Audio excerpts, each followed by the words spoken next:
In accordance with General Assembly Resolution 70/290, I now give the floor to Mr. Zeid Al Hussein, the United Nations High Commissioner for Human Rights. You have the floor, sir.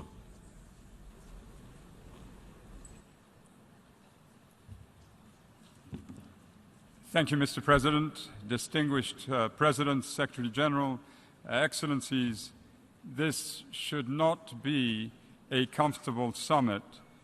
While the leadership of the Secretary General and his fine report should be acknowledged by all, as well as the admirable efforts by Ireland and Jordan to achieve political consensus, this summit cannot be reduced to speeches and feel-good interviews, a dash of self-congratulation, and we move on.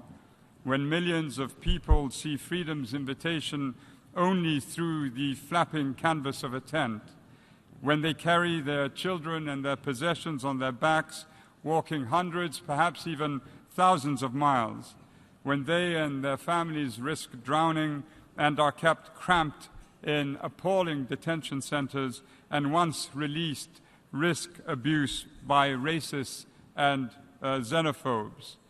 There is no cause for comfort here. The bitter truth is this summit was called because we have been largely failing the long-suffering people of Syria in not ending the war in its infancy, failing others in now chronic conflict zones for the same reason, failing millions of migrants who deserve far more than lives marked by cradle-to-grave indignity and desperation. It is shameful the victims of abominable crimes should be made to suffer further by our failures to give them protection. It is abhorrent that desperate women and men and children can be branded as criminals and detained for months, even years, incurring further damage to their physical and mental health. We can change this here at the summit.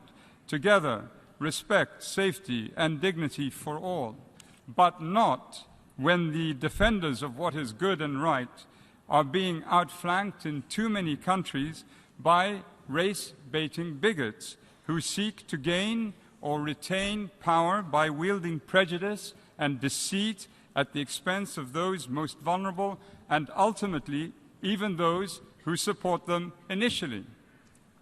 An epidemic of amnesia is at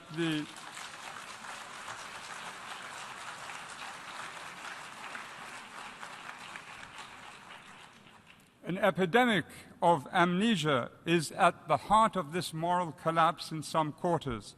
Many seem to have forgotten the 2 world wars. What happens when fear and anger are stoked by half-truths and outright lies? A density of hatred builds up, the pin is pulled, the timer released, and humanity's rendezvous with the demon of world history beckons again. The bigots and deceivers in opposing greater responsibility sharing promote rupture. Some of them may well be in this hall this morning. If you are here, we say to you, we will continue to name you publicly. You may soon walk away from this hall, but not from the broader judgment of we the people, all the world's people, not from us. I thank you, Mr. President.